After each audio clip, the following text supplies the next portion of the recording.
Ինչպես գիտեք, հունիսի 7-ին սպասվում են ճակատագրական ընտրություններ,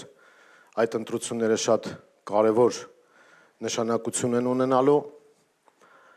և Մայր Հայաստան կուսակցությունը մասնակցելու է այդ ընտրություններին առաջարկ Հայաստանին ծրագրով Գագիկ Ծառուկյանի գլխավորած Բարգավաճ Հայաստան կուսակցության հետ միասին։ Ինչպես հայտնի է, հանրության տարբեր շրջանակներ, տարբեր կազմակերպություններ հանդես են գալիս իրենց ծրագրերով, առաջարկներով, որպեսզի հարստացնեն, համալրեն առաջարկ Հայաստանին ծրագիրը։ Մայր Հայաստան կուսակցությունը ևս իր առաջարկներն է ներկայացնելու և այսօր մենք արդեն դետալային մակարդակով կխոսենք, թե ինչ պատկերացումներ ենք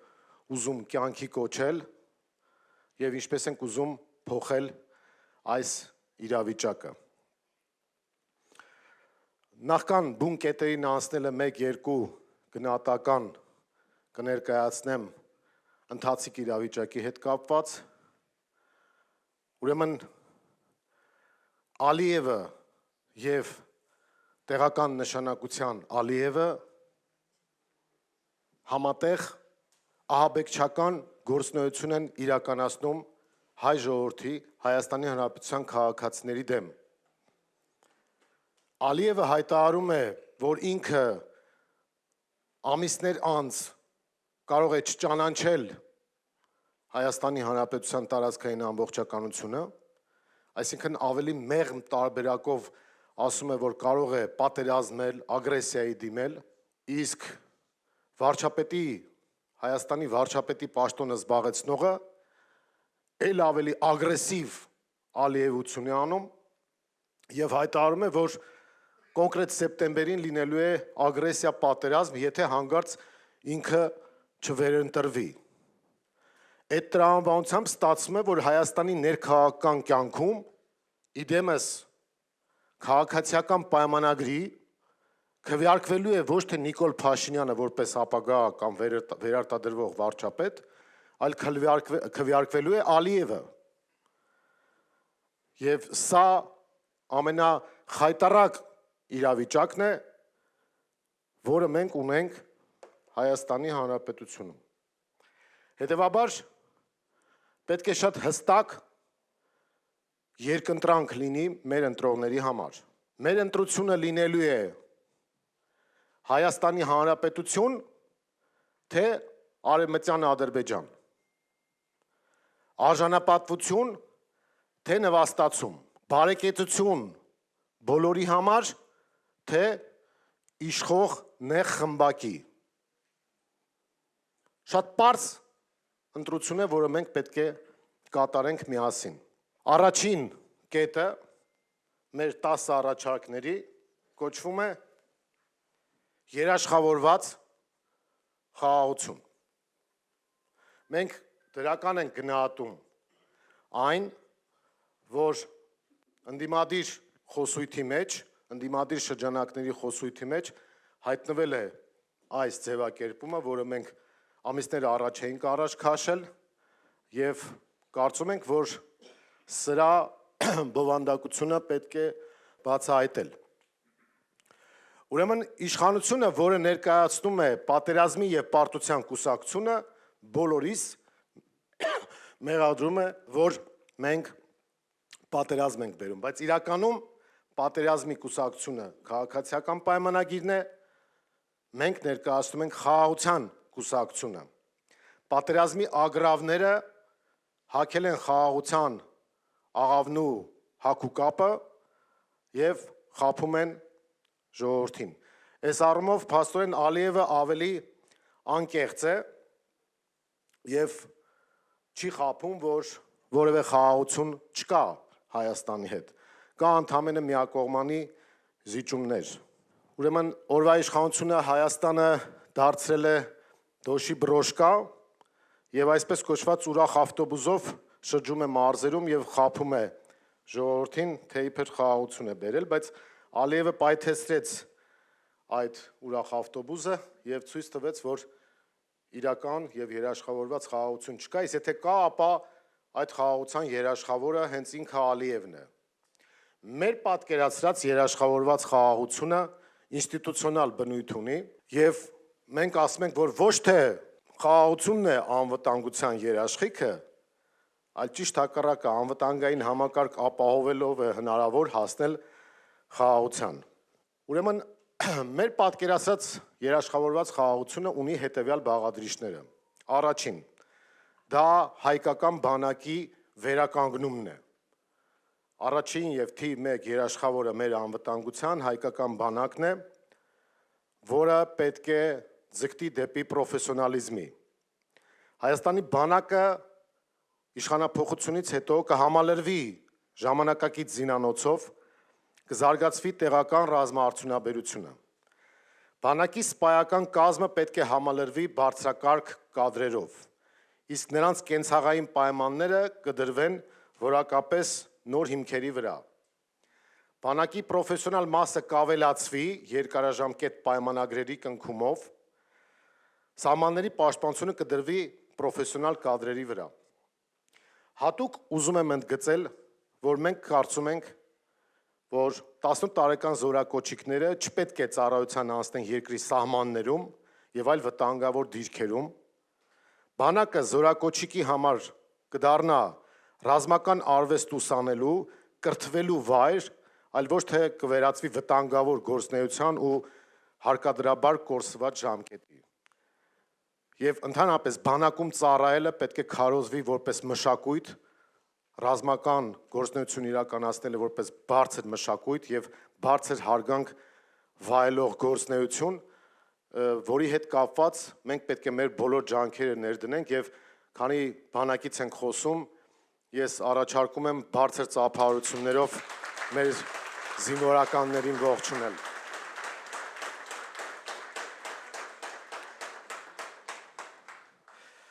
Ժամանակին, երբ որ մենք կարողացանք հաղթանակ տանել Արցախյան առաջին պատերազմում,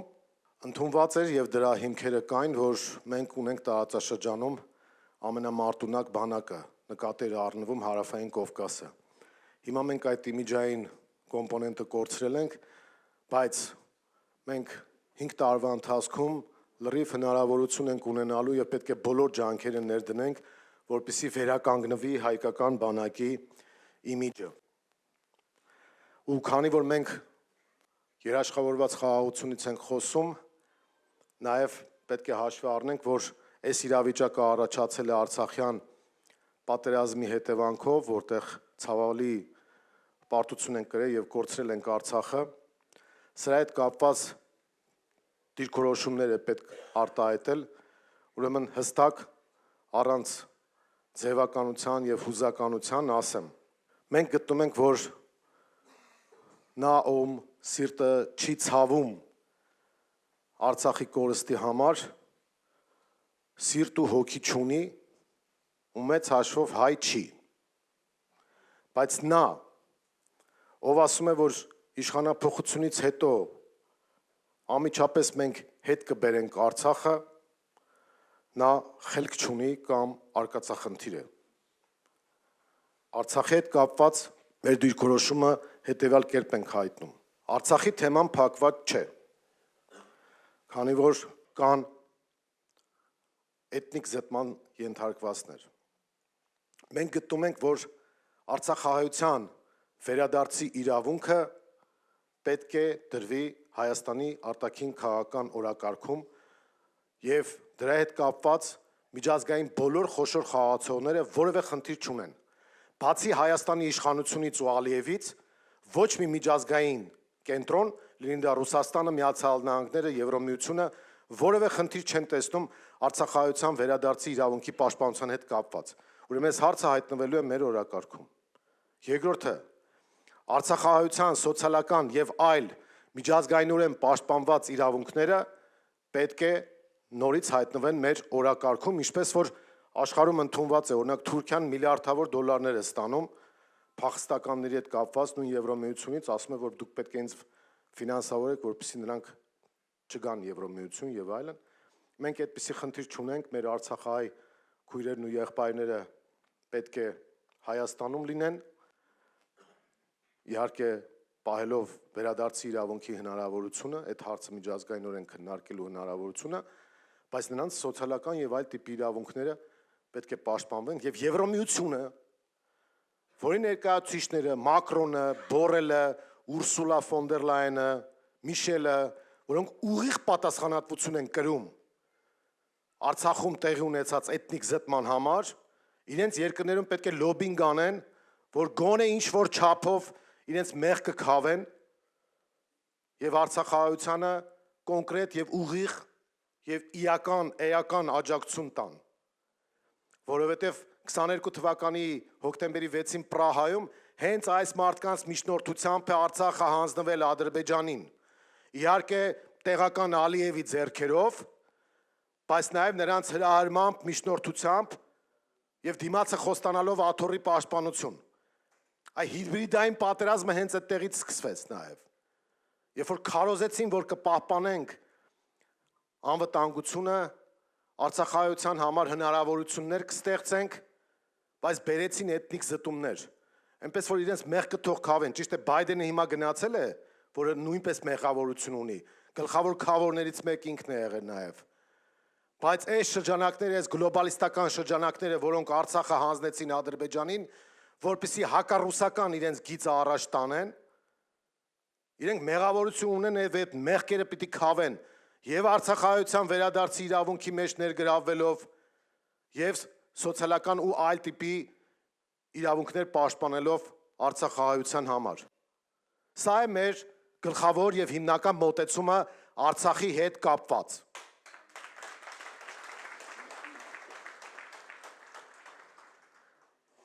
Հաջորդ կարևորագույն բաղադրիչը, որ ունի երաշխավորված խաղաղությունը, դա դաշնակիցների հետ մեր հարաբերությունների վերականգնումն է։ Աշխարհում չկա մի դեպք, երբ որ մեր տիպի երկրները առանց դաշնակիցների իրենց անվտանգությունը ապահովում են։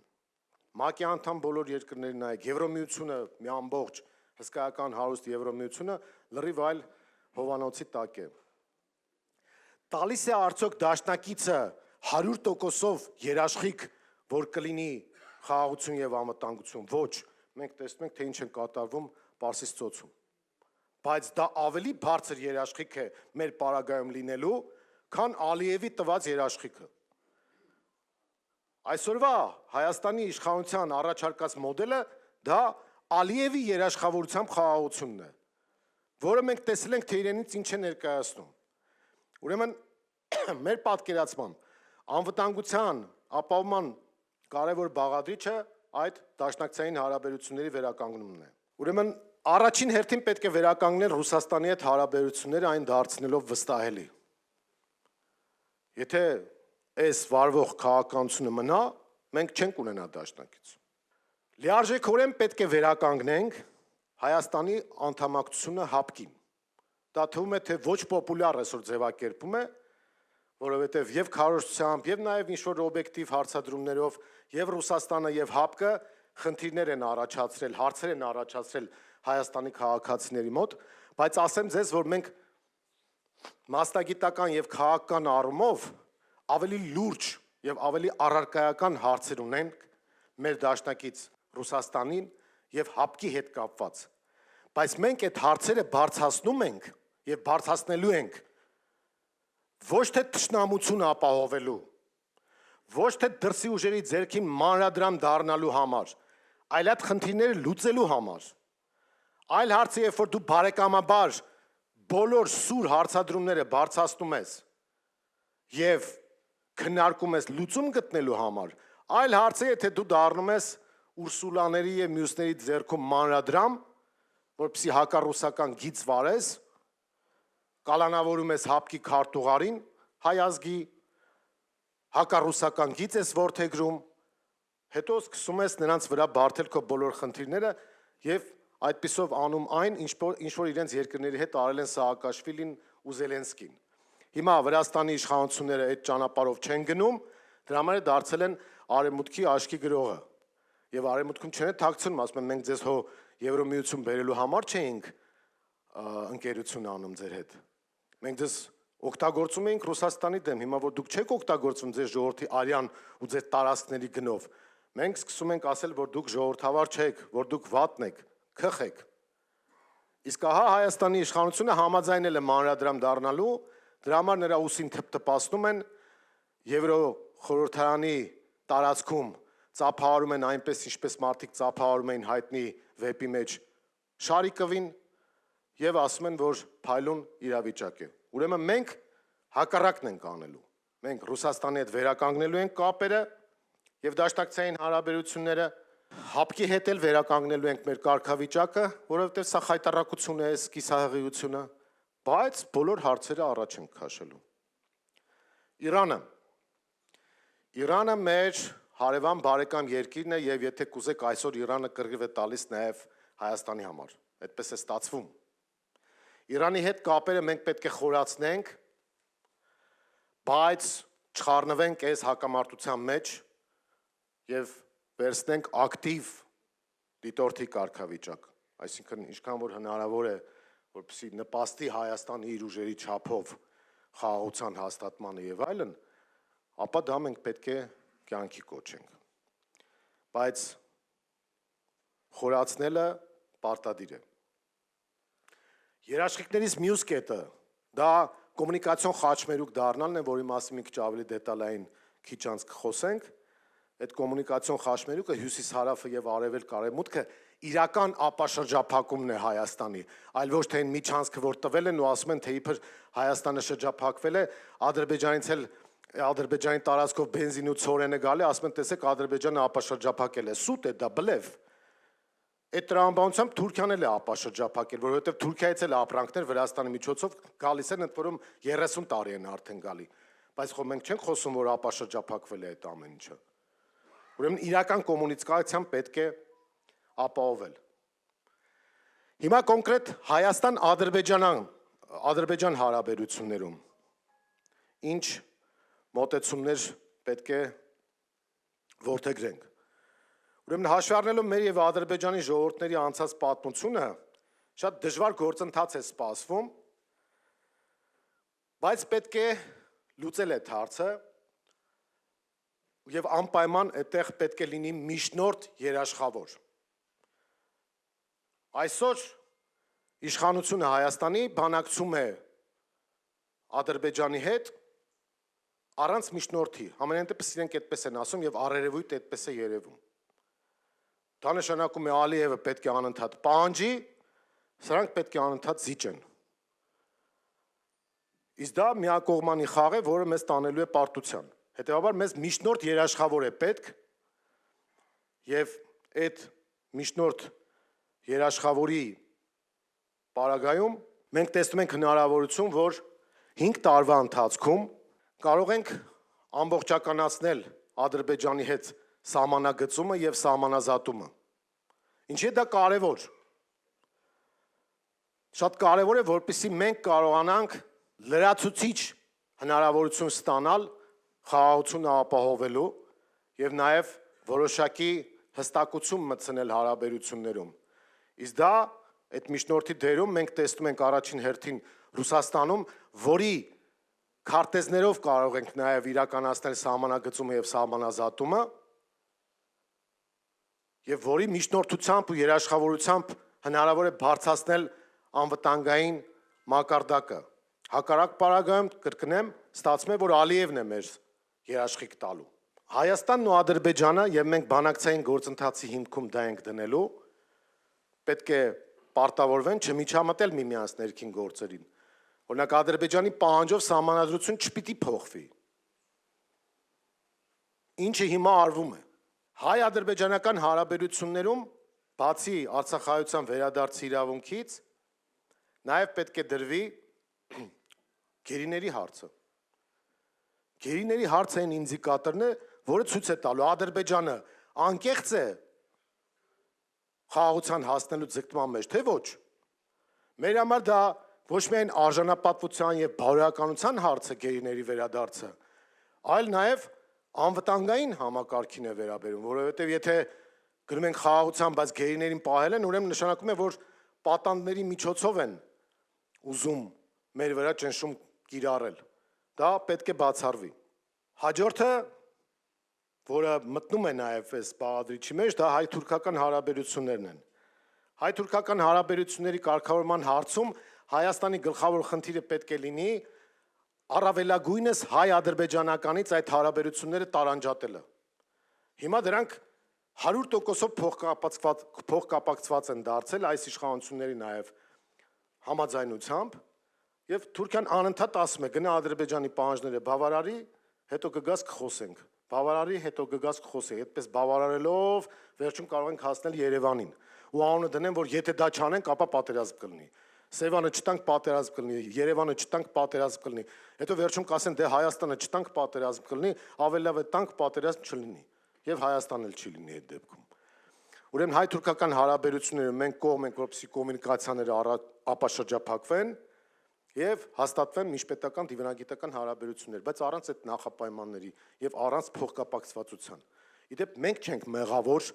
որ այս ամեն ինչը փակ է, սահմաններ կլինեն եւ այլն։ Թուրքիայի դաշտում է գնդակը եւ մեր մեղավորությունը չի, այստեղ իրենք պետք է քայլ անեն։ Ուրեմն սա երաշխավորված խաղաղության մեր բաղադրիչների մասին։ Միջնորդ, երաշխավոր, սահմանագծում սահմանազատում, դիվանագիտական հարաբերությունների վերականգնում դաշնակիցների հետ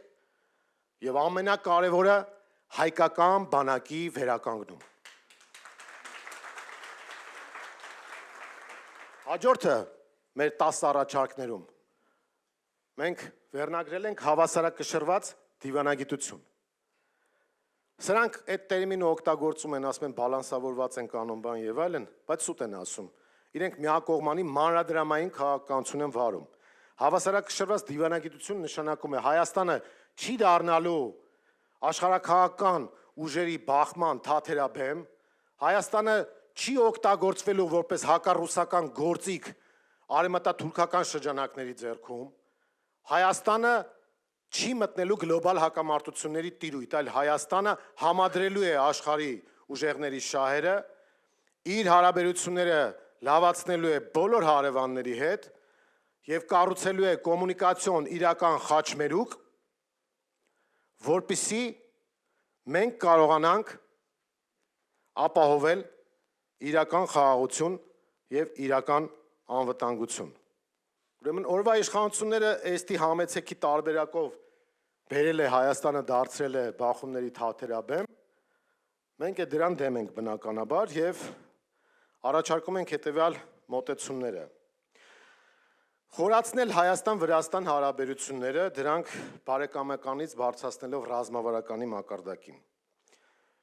Կմշակվեն այդ երկրի հետ տարբեր ոլորտներում համատեղ զարգացման ծրագրեր, այդ թվում զբոսաշրջության ոլորտում, տնտեսության տարբեր ոլորտներում, էներգակիրների ոլորտում։ Վրաստանի հետ տնտեսական կոոպերացիայի խորացումը եւ երկաթգծային հանգույցի գործարկման ուղղված ջանքերի ներդրումը ակտիվացվելու են, այդ թվում հաշվի առնելով նաեւ Գյումրիում ազատ տնտեսական գոտու ստեղծման հեռանկարը։ Վրաստանի դերը կարևոր է կոմունիկացիոն խաչմերուկի ստեղծման գործում եւ Հայաստանը կարող է առնվազն հարթակ տրամադրողի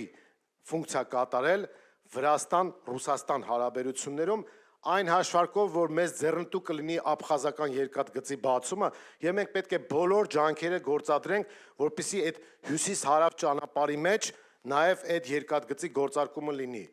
Այս պահին հնարավոր է, դեռ դժվար է ասել, բայց ջանքեր պետք է ներդնել եւ Վրաստանի այսօրվա իշխանությունների վարկագիծը ցույց է տալիս, որ իրենք ռացիոնալ են, պրագմատիկ են եւ իրենց ազգային շահն են պաշտպանում, իսկ այդ շահի մեջ մենք մերը կարող ենք ներմուծել եւ ապահովել հարաբերություններ։ Տեսեք, Վրաստանի հետ կապերը այսօր առերևույթ լավ են, բայց նույն Վրաստանում մեր բիզնեսմենները, գիտեք, բեռներ ունեն, որոնք օրերով, նույնիսկ շաբաթներով կանգնեցվում են եւ մեր կարծիքով դա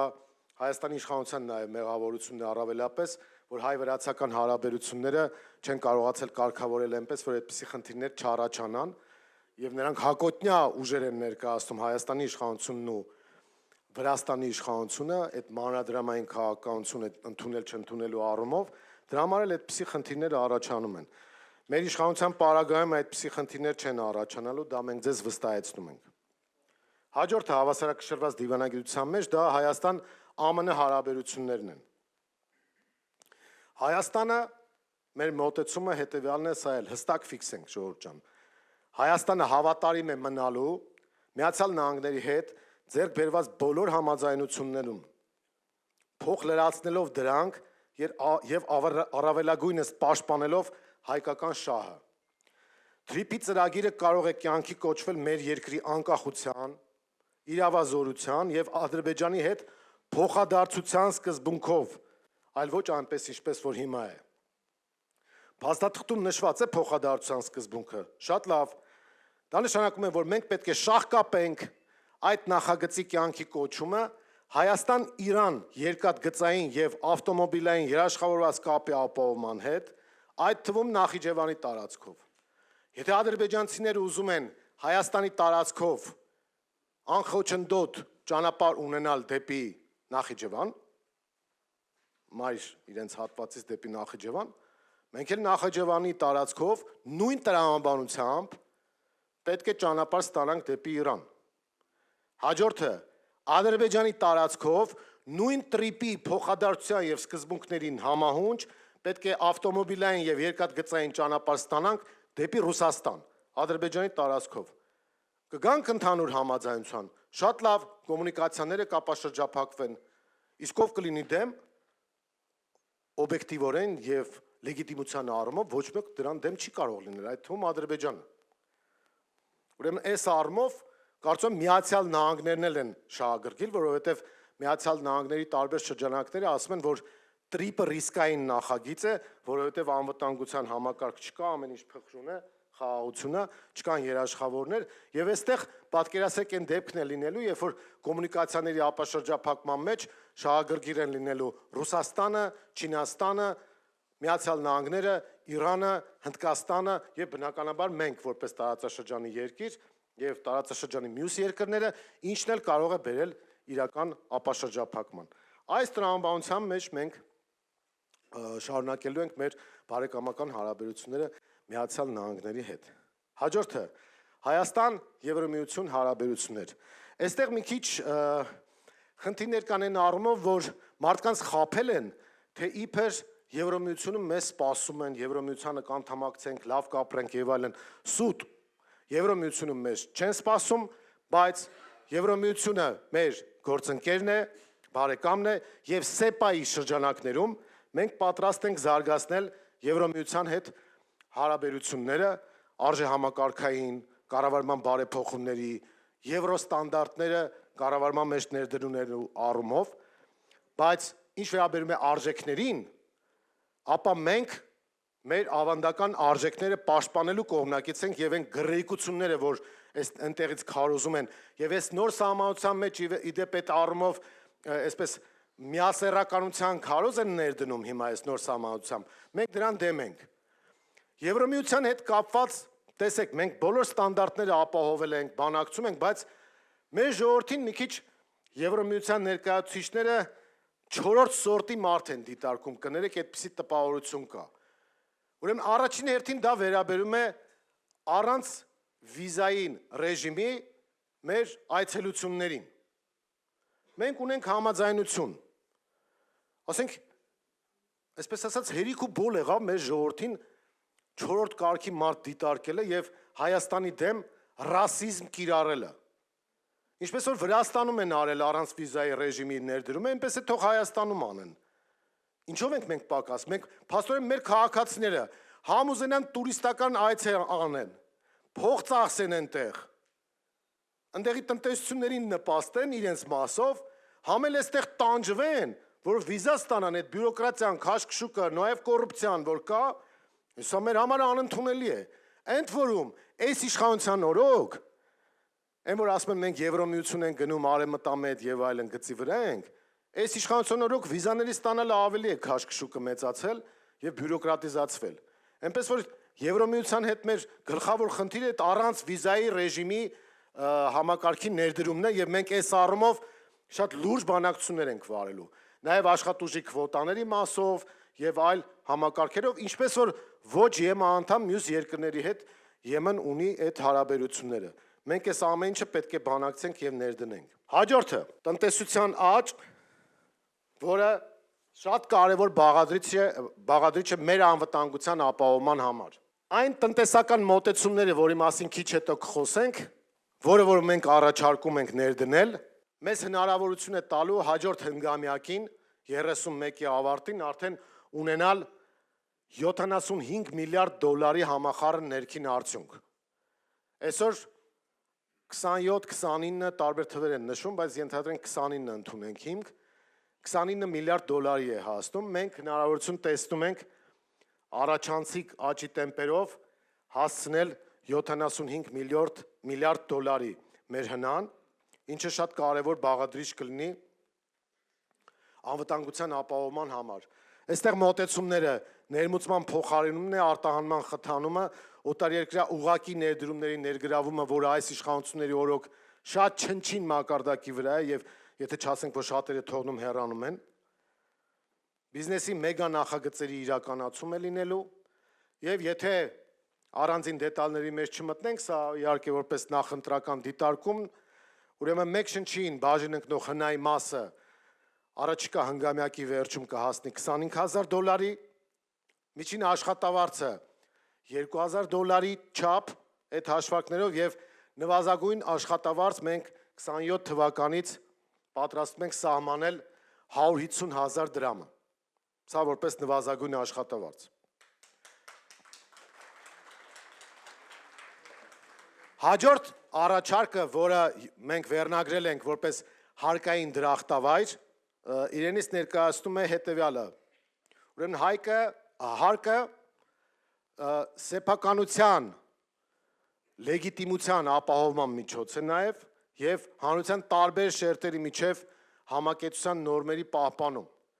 Գիտեք, այս անցած տարիների ընթացքում անկախության սոցիալական բևեռացվածությունը շատ մեծ է եղել եւ մեծ մասը աղքատ է, միջին խավը խարխափում է օրվա դժվարությունների մեջ, իսկ մի նեղ շերտ հանրության հարստացել է տարբեր գործընթացների արդյունքում եւ առաջացել է սեփականության լեգիտիմության խնդիր։ Այս լեգիտիմության խնդիրը պետք է լուծենք աղքատության հաղթահարմամբ եւ հարկային այնպիսի քաղաքականությամբ, որը նորմալ հարաբերություն կստեղծի հանրության մեջ եւ կնպաստի տնտեսության զարգացմանը։ Մենք առաջարկում ենք հետևյալ մոտեցումները բիզնեսի տարբեր շերտերին։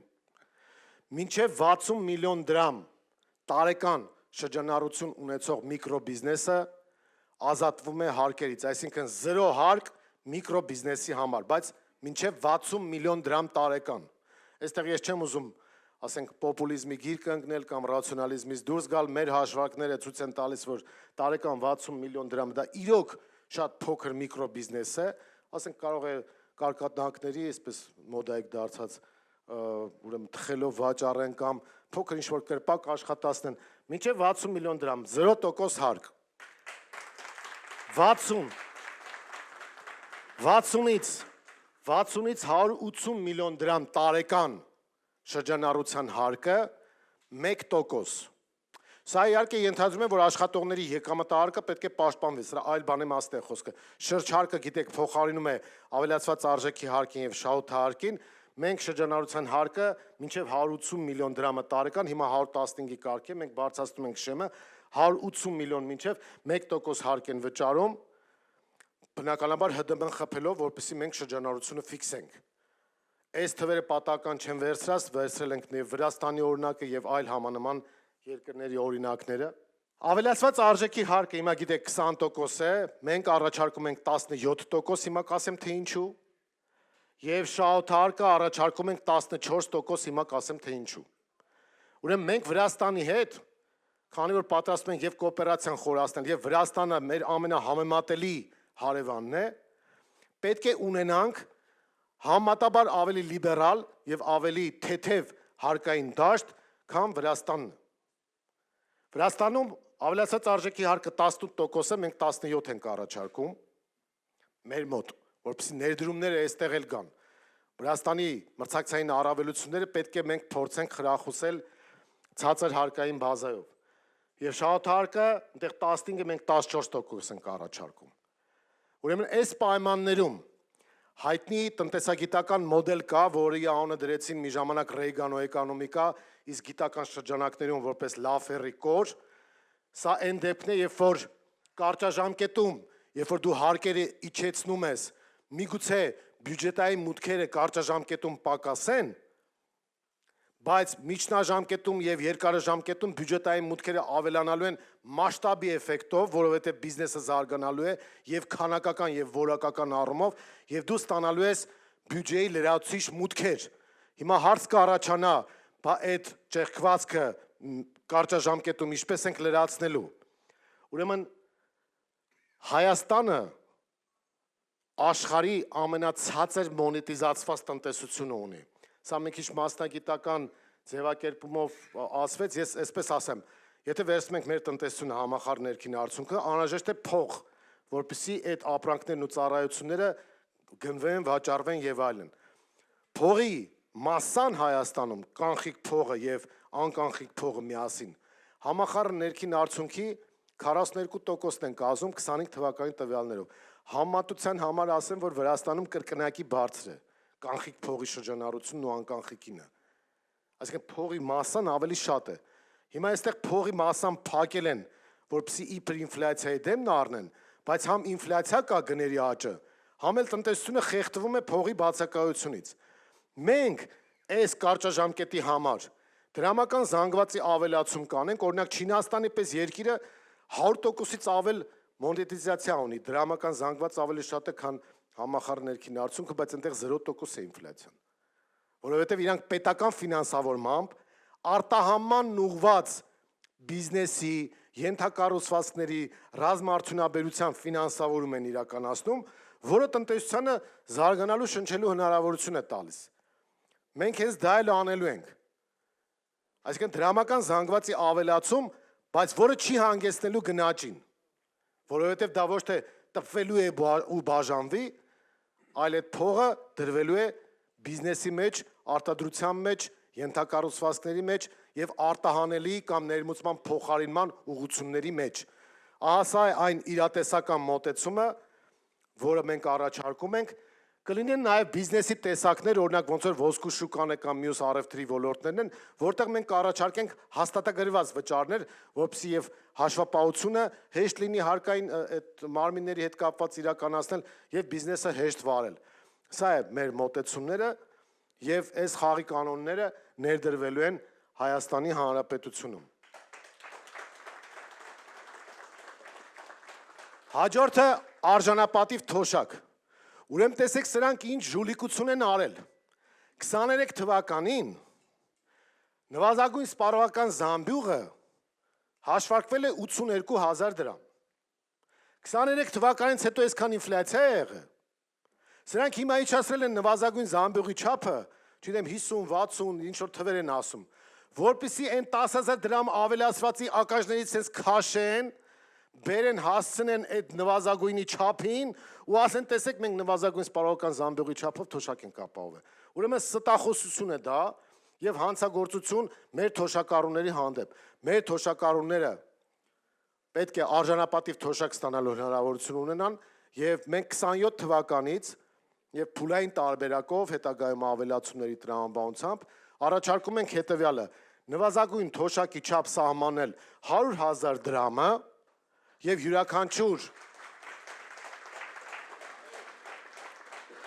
եւ յուրաքանչյուր հաջորդ տարի նախորդ տարվա ինֆլյացիայի չափով ինդեքսավորել, այսինքն բարձրացնել թոշակը այն չափով, որով որ ինֆլյացիա է եղել։ Նվազագույն թոշակի չափը սա իրական նվազագույն սպառողական զամբյուղի արժեքն է։ Այստեղ ոչ պոպուլիզմ կա, ոչ ինչ որ հավելագրում եւ այլն։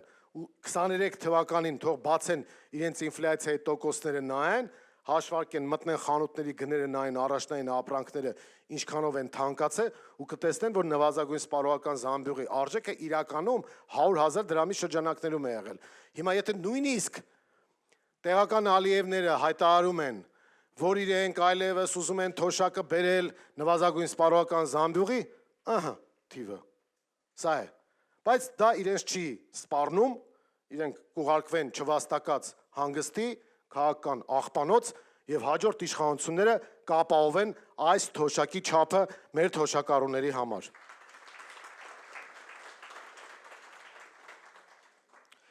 Հաջորդ առաջարկը,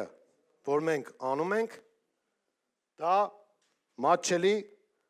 եւ որակյալ կրթությունն է։ Մի քիչ բարի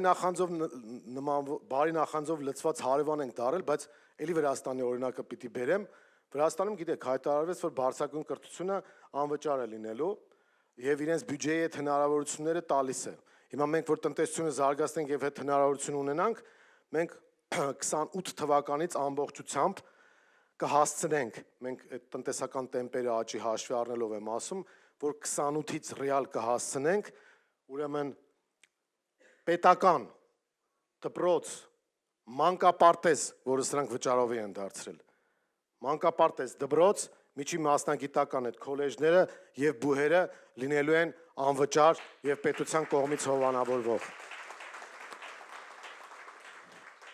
Այսօրին, որ մենք հասել ենք ժողովուրդ, նաև անգրագիտության հետևանքով է եղել, սրանք անգրագիտության հետևանք են, այսօրվա իշխանությունները, բացի այդ դավաճանություն, չգիտեմ, ապերախտություն եւ այլություններ, որ կան, նաև անգրագիտության հետևանք է այս ամեն ինչը, որ մենք այսօր ունենք եւ կրթության վրա հսկայական ներդրումներ պետք է կատարել, որպեսզի մենք ստանանք Հայաստանի Հանրապետության իրական քաղաքացիներ։ Հաջորդ առաջարկը վարկային գերության եւ բանկային ռեկետի բացառումն է։ Այսօր 100 հազարավոր ընտանիքներ վարկային բեռի տակ են։ Հիշում եք սրանք ինչ էին ասում, երբ որ գալիս էին իշխանության։ Ասում էին բանկերի տոկոսների տակ չկռում են, նո տենց չեմ կարող ձենով ասեմ, բայց չկռում էին, սենց ինչ-որ բաներ էին ասում։ Եվ ասում էին, որ պետք է խաղամոլության դեմ պայքարել, այդ խաղադրույքների բիզնեսի դեմ պայքարել, վարկերի տոկոսների տակ է ժողովուրդը, տոկոսով փողը վերցնում են, խաղադրույք են անում, կորցնում են փողերը։ Ուրեմն սրանց օրոք խաղադրույքային բիզնեսը դարձել է ամենաեկամտաբերը, իրենց կծված օլիգարխը տարեկան 1.5 միլիարդ դոլար փող է աշխատում, եւ սա այն դեպքում է թիվը համադրելի է այն փողի հետ, որ իրենք այդ ապօրինի գույքով ուզում են պահանջել։ Պատկերացնում եք 30 տարվա թալան կոչվածը 1.5 միլիարդ է գնահատվել, բայց իրենց տարեկան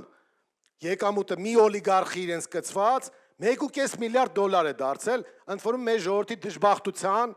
վրա։ Հիմա բանկերում ինչ է կատարվում։ Ժորժ ջան, այս ուկրաինական պատերազմից հետո 22 թվականից հետո, եթե վերցնենք նույնիսկ վերջին 5-6 տարիները 20 թվականից սկսածը, ուրեմն բանկային ոլորտի եկամուտները 11 անգամ աճել են։ Այն որ ասում են թալան, բանկեր, ճնշումներ եւ այլն,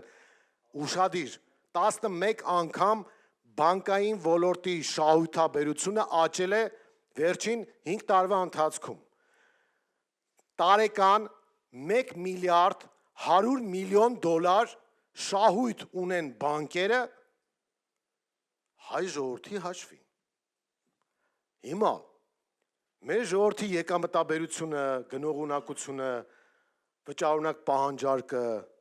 սպառման ծավալները 11 անգամ աճել են, երկու ոչ։ Նույնիսկ 2 անգամ չեն աճել, երբ որ վերջին 5 տարում համախառն ներքին արդյունքը 2 անգամ աճ է գրանցել։ Ուրեմն սրանք եկել էին իշխանության աղքատության դեմ պայքարի լոզունգներով, բայց աղքատությունը հաղթահարեցին իրենց գրպաններում, մարդկանց մեղադրելով, որ ձեր գլխում է աղքատությունը, մինչդեռ սրանց պարագայում մենք հետևյալ բանաձևը ունենք, աղքատությունը եւ գրպանի դատարկությունը հաղթահարել են Թավշյա կոչված հեղափոխությունից հետո, բայց իրենց գլխի դատարկությունը դեռ մնացել է ու հնարավոր չի հաղթահարել։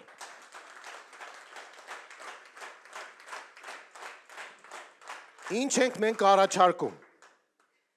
Մեր առաջարկը հետևյալն է։ Քանի որ զանգվածային բնույթ է կրում մարդկանց տոկոսի տակ, վարկերի տակ չկռելը, մենք առաջարկում ենք հետևյալը, որ մինչև 5 միլիոն դրամի չափ վարկային պարտավորությունների մասով առաջացած բոլոր տույժ տուգանքները չեղարկել կենտրոնական բանկի միջամտությամբ եւ բանկերի հետ համաձայնությամբ։ Ես կարծում եմ, որ դրա հնարավորությունը կա։ Հիմնավորումները բերեցինք, Ժողովուրդ ջան, տույժ տուգանքները, չենք ասում վարկը, մայր գումարը, բայց տույժ տուգանքները, որ առաջացել են մինչև 5 միլիոն դրամի վարկերի պարագայում, բանկերը կարող են չեղարկել, եթե չէ, ուրեմն մենք օրենքով դա կանենք։ Բա դուք 11 անգամ շահութաբերությունը ավելացնեք։ Բա մարդկանց տույժ տուգանքներն էլ հետները, ասենք, այս մենք թշնամի չենք ներսում։ Բանկերը սնուցող համակարգ պետք է լինեն, ոչ թե տոկոսի տակ գցող, ասենք, կազմակերպություններ։ Բանկերի հետ ես կարծում եմ ողջամիտ եւ այսպես քնքուշ ձևով կբանակցենք կենտրոնական բանկի հետ եւ կարծում եմ տույժ տուգանքները կվերացվի մինչեւ 5 միլիոն դրամի չափով։ Հաջորդը ուրեմն պետք է այնպես անել, որ վարկային տոկոսադրույքների իջեցման քաղաքականություն լինի այ հենց այն իմ ասած մոնետիզացիայի մակարդակը բարձրացնելու միջոցով։ Այսինքն դրամական զանգվածը եթե մենք բարձրացնում ենք, ապրանքի պես բան է փողը շատացավ, գինի իջնելու է։ Տոկոսադրույքները կիջնեն, հիպոթեկային վարկերը նույնպես կիջնեն եւ տնտեսությունը կշնչի։ Հակադարձ համեմատական կապ կա տոկոսադրույքի վարկերի տոկոսի չափի եւ ներդրումների ծավալների միջև։ Ինչքան տոկոսը բարձր է, այնքան ներդրումները քիչ են։ Մենք պետք է ամեն ինչ անենք, որ տոկոսադրույքները իջնեն, որպեսզի մեր տնտեսությունը հնարավորություն ստանա շնչելու եւ լրացուցիչ ռեսուրսներ ստանալու։ Սա էլ մեր այդ բանկային ռեկետից ազատվելու բանաձևը, քանի որ սրանք իրենց գրպաններում հաղթահարեցին աղքատությունը, բայց գլուխներում դատարկությունը մնաց, մենք այնպես ենք անելու, որ փոխվի այդ քաղաքականությունը եւ մենք բոլորս դուրս գանք բանկային ռեկետից եւ վարկային գերությունից։ Հաջորդ առաջարկը առողջ մարմնում առողջ հոգի։ Սա հայտնի բանաձև է եւ հիմնականում 3 մոտեցում ենք ցուցաբերելու այստեղ։ Ուրեմն պրոֆեսիոնալ եւ սիրողական սպորտի զարգացում։ Հաջորդը այս իշխանության օրոք եթե աճել է, ապա աճել են գները, աճել է հանցավորությունը, աճել է ավելի ճիշտ ոչ թե աճել է, այլ ներմուծվել է դավաճանություն եւ մի հատ կարեւոր ազգային անվտանգային խնդիր կա, որը էլի աճել է, ընդ որում սարսափելի ծավալների։ Դա թմրամոլության տարածումն է։ Ուրեմն թմրամոլության դեմ տոտալ պայքար է մղվելու, բայց ես կարծում եմ, որ հենց իշխանափոխություն եղավ, այդ թմրամոլության հսկայական զանգված ավտոմատ դուրս է գալու, ժողովուրդ։ Սրանք նաև թմրամոլների իշխանություն են եւ բառից բուն եւ բանը փոխաբերական իմաստով։ Հենց փոխվեցին, իրանց հետ տանելու են, չորը հետը գնալու է, այսպես ասած։ Եվ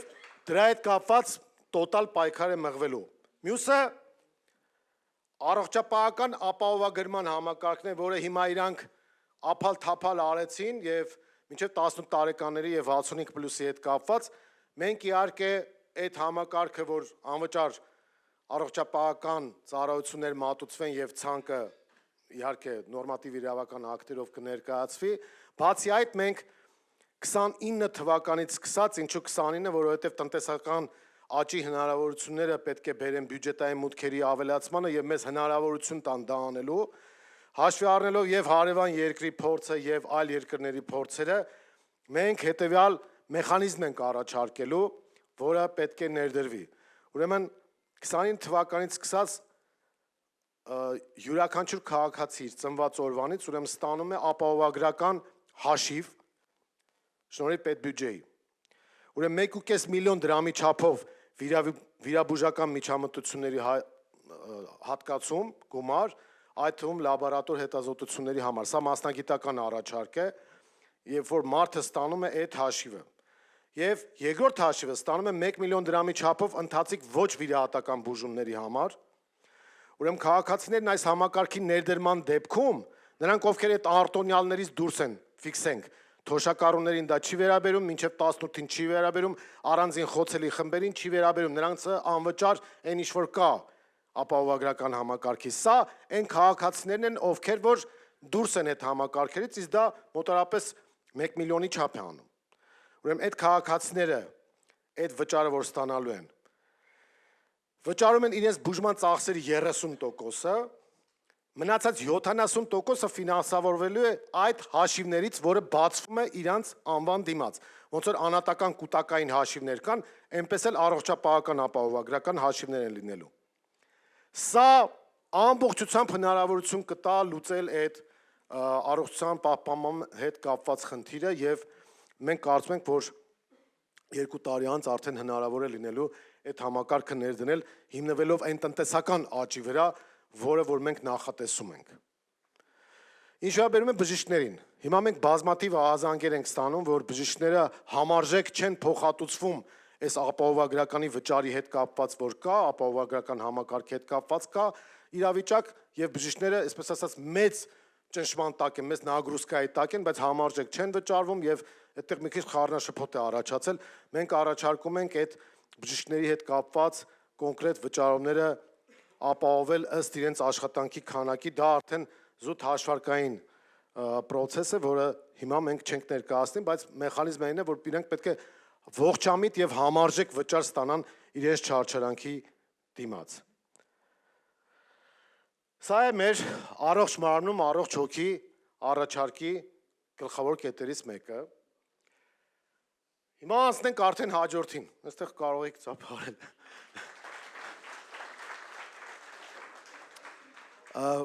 Հաջորդը Երևան, խելացի եւ մատչելի մայրաքաղաք։ Ուրեմն գիտեք, որ Մայր Հայաստան խմբակցությունը ամենաբարձր վարկանիշը ունի Երևանում եւ դա առաջին տարին չի, որ արձանագրվել է, դա տարբեր սոցիոլոգիական հետազոտությունների արդյունքում է արձանագրվել, նաեւ մեր քաղաքացիների գնահատականն է դա։ Մայր Հայաստան խմբակցությունը տարբեր թեմաների հետ կապված բարձրացնում է խնդիրները, տալիս է դրանց լուծումները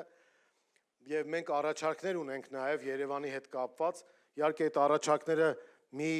ծրագրի ներկայացման ընթացքում հնարավոր չէ ամբողջությամբ ներկայացնել, բայց հիմնականը ուրեմն ժամանակակից տեխնոլոգիաներով քաղաք, որը ասենք սկսած տրանսպորտի կառավարումից վերջացրած այլ համակարգերը պետք է Երևանում ներդրվեն։ Քաղաքական առաջարկով այստեղ դիսկուսիա չեմ առաջարկում, բայց մենք կարծում ենք, որ Երևանի քաղաքապետը եւ ավականին առանձին ուղիղ մանդատներ պետք է առաջնային ստանան քաղաքացիներից, որպեսզի եւ պատասխանատվության մակարդակը բարձր լինի եւ արդյունավետությունը կառավարման բարձր լինի։ Հաջորդը օդի մաքրության եւ կանաչ գոտիների ավելացման նպատակն է, որը մենք առաջարկում ենք։ Մյուսը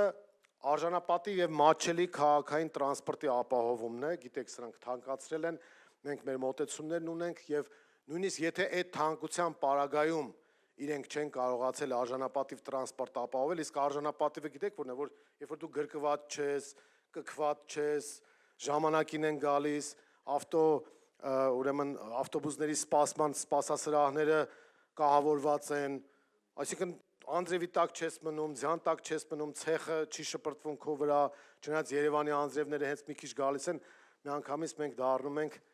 լճերով շրջափակված երկիր, ես մեկ-մեկ ասում եմ, ոչինչ, մենք մեր Սանկտ Պետերբուրգը ունենք կամ մեր Վատիկանը կամ, չգիտեմ, Վենեցիան կամ ինչ-որ ջրային քաղաքը, մի խոսքով այդ վիճակը պետք է փոխել, թափոնների վերամաշակման խնդիրը, որը շատ սուղ է դրված, Նուբարաշենում գիտեք ինչ է կատարվում,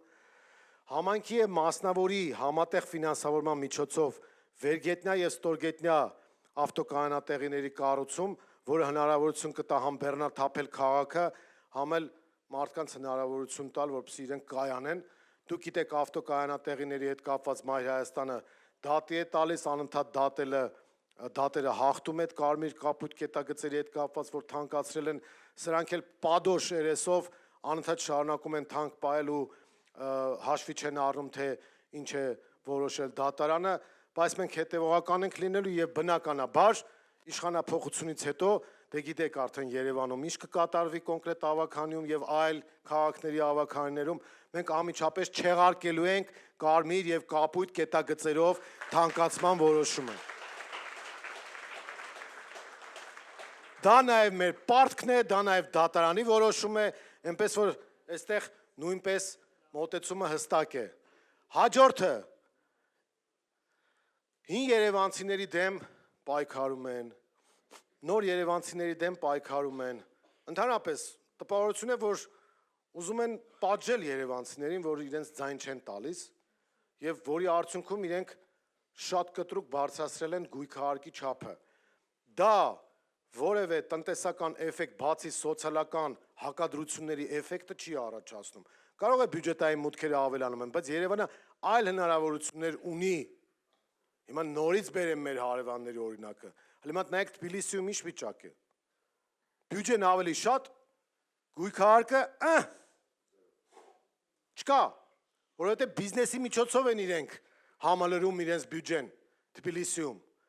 Հələ Թբիլիսիի մակերեսը նայեք, ընդեղի տրանսպորտի գինը, ստեղի տրանսպորտի գինը, եւ նույնը այնտեղ ուրեմն այդ գույքահարկի հետ կապված։ Ուրեմն իշխանափոխությունից հետո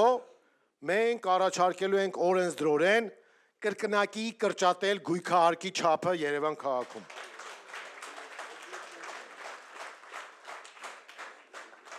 Հաջորդը, մենք հպարտանում ենք մեր հին քաղաքով, ասում ենք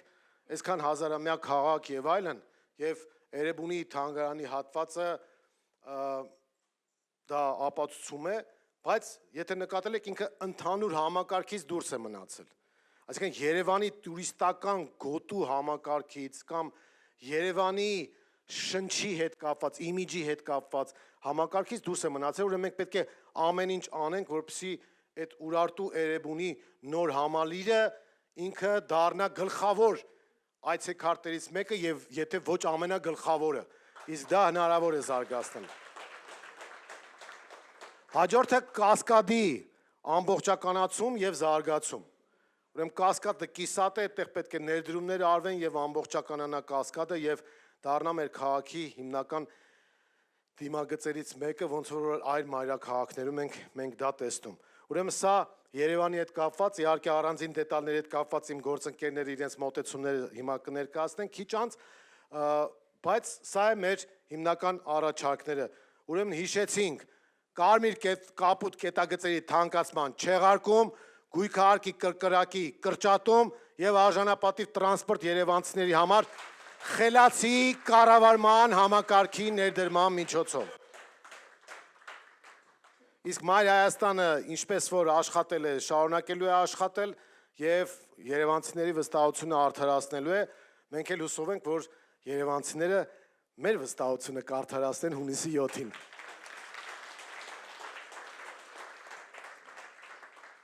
Մյուսը 10-րդ առաջարկը կոչվում է մեգա նախագծեր Հայաստանի համար։ Այստեղ դուք տեսնում եք Զվարթնոց օդանավակայանի հին Զվարթնոցի պատկերը Գյումրին եւ Էջմիածինը, հիմա ես կասեմ թե ինչու ենք սրանք առանձնացրել, բայց բոլոր մարզերի հետ կապված էլ առաջարկները կան։ Բայց հիմնական դրայվերները տնտեսության նաեւ կարող են սրանք դառնալ եւ հիմա բացատրեմ թե ինչպես։ Զվարթնոց օդանավակայանի տարածքում պետք է ձևավորել միջազգային փորձի հաշվի առնելով, իսկ այդ փորձը կա,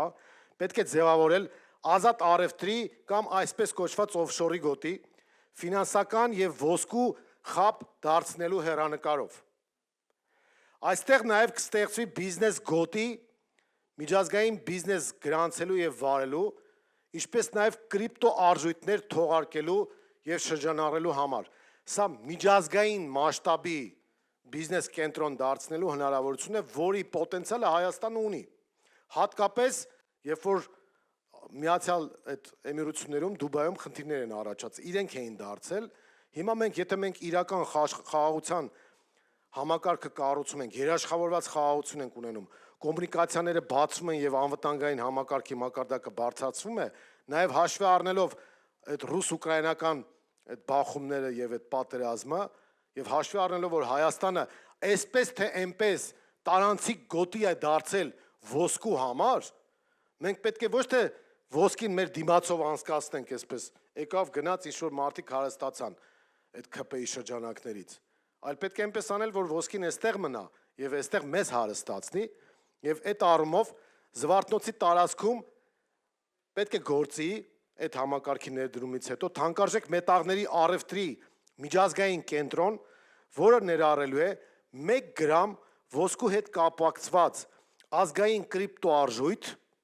որը հետագայում կարող է ծառայել որպես խնայողությունների եւ գործարքների գործիք։ Սա ժամանակակից բիզնեսի ներդրման հնարավորություն է։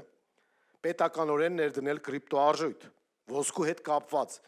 որը պատկերացնում եք միջազգային շուկայում ինչ պահանջարկ կարող է վայելել եւ ինչ արժեթղթային համակարգ զարգացնել ամբողջ աշխարհում։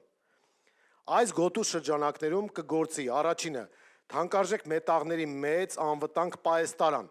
Դրա օրինակը կա Սինգապուրում, ովքեր հետաքրքրվել են կամ ովքեր եղել են Սինգապուրի օդանավակայանում անմիջապես գործում են միջազգային պահեստարաններ, որտեղ պահվում է ոսկի եւ այլ թանկարժեք մետաղներ։ Մենք այդ հնարավորությունը ունենք նաեւ Զվարթնոցի ֆունկցիոնալությունը ապահովելու համար տարածքը կա, ներդրումներ են պետության կողմից այդ համակարգը ներդնելու համար։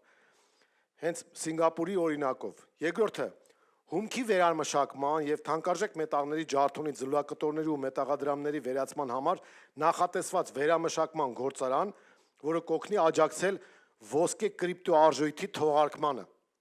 Վստահեցնում եմ ձեզ, հայկական ոսկով, նաեւ միջազգային ոսկով ապահովագրված կրիպտովալյուտան միջազգային վճարամիջոց է դառնալու, եթե մենք խելքներս գլուխներս հավաքենք եւ նորմալ բիզնես կարողանանք վարել։ Դրա փորձը եւ հնարավորությունները կան եւ այդ հնարավորությունները պետք է օգտագործել։ Հաջորդը ստեղծել թանկարժեք մետաղների եւ կրիպտոարժույթների շրջանառության համար առավել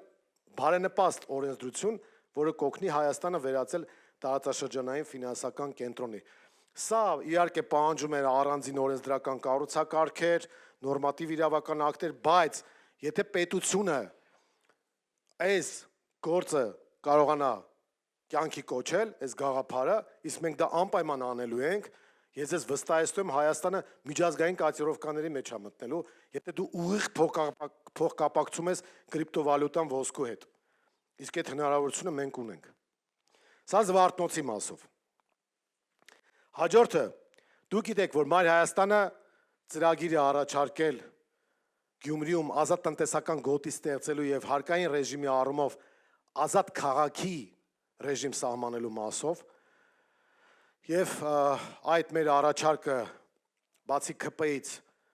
Գյումրիի ավականու մյուսները կողմ են քվեարկել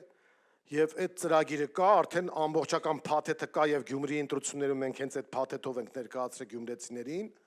եւ այս ծրագիրը կյանքի է կոչվելու Գյումրիում ստեղծվելու ազատ տնտեսական գոտի, որը վերջապես գլխավոր դրայվերներից մեկն է դառնալու Հայաստանի տնտեսական զարգացման եւ դրա բոլոր հնարավորությունները Գյումրին ունի։ Մյուսը, հիմա չասեք, որտեղ ընտրություն եք մասնակցել, այնտեղին են առաջարկներ անում, բայց օբյեկտիվ է այդպես ստացվել։ Մենք Վաղարշապատի Էջմիածնի ընտրությունների մասնակցել ենք նույնպես դրական արդյունքով, Մայր Հայաստանը ներկայացավ եւ մենք տեսնում ենք հնարավորություն Էջմիածնինը դարձնել, այսպես ասած, հայկական Վատիկան, այսինքն միջազգային տուրիստական կենտրոն։ Ժողովուրդ, ովքեր որ մոտիկ էլի օրինակը բերեն, Վրաստանում եղել են Մսխեցիայում, տեսել են, թե Մսխեցիան, որպես իրենց, այսպես ասած, հոգևոր մայրաքաղաք, ինչ տուրիստական հոսքեր է ապահովում։ Ես ամանչեցի, երբ որ ծանոթացա Մսխեցիայի տեղական բյուջեի չափերի հետ։ Ժողովուրդ ջան, հսկայական գումարներ, մենակ այն բանի հաշվին, որ իրանք ռեկլամը լավ են անում, ինֆրաստրուկտուրաները կառուցել են, ստեղծել են եւ կարողանում են ամբողջ աշխարհին ով հնարավորություն ունի, նույնիսկ ասենք այսպես ասեմ 24 ժամյա այդ ԶԱԳՍ-ի ծառայությունը, որ գաս այնտեղ ամուսնանաս, քեզ եկեղեցով գրանցեն, քաղաքացիական ակտով արձանագրեն, այսինքն այդ հնարավորությունները տալիս են եւ բոլորը գնում են այդտեղ տուրիստական որպես կենտրոն, պատկերացրեք, գնացին, ծախսելու են, մնալու են, ուտելու են, խմելու են եւ ինչ կենտրոնը դարձել։ Հիմա մենք որպես Էջմիածինը հոգևոր մայրաքաղաք ունեցող ժողովուրդ, որպես քրիստոնեությունը պետական կրոն ընդունած ժողովուրդ առաջինը աշխարհում, մենք հսկայական մշակութային ժառանգություն ունենք, որը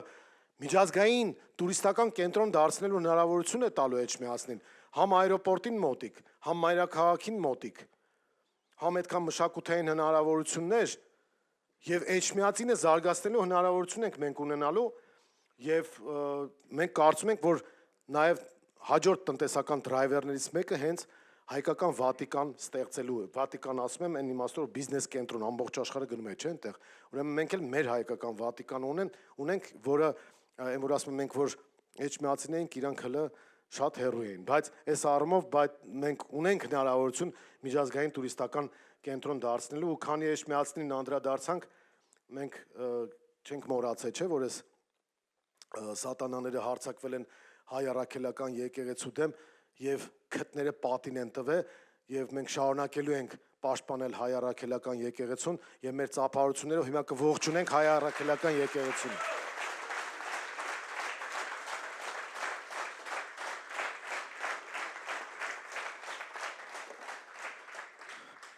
Մի փոքր երկար տևեց, բայց ծրագիրը ներկայացնելը դա է պահանջում։ Շատ շնորհակալ եմ ուշադրության համար։ Սրանք էին մեր 10 առաջարկները, որը իհարկե մենք կներկայացնենք ընդհանուր թիմին առաջարկ Հայաստան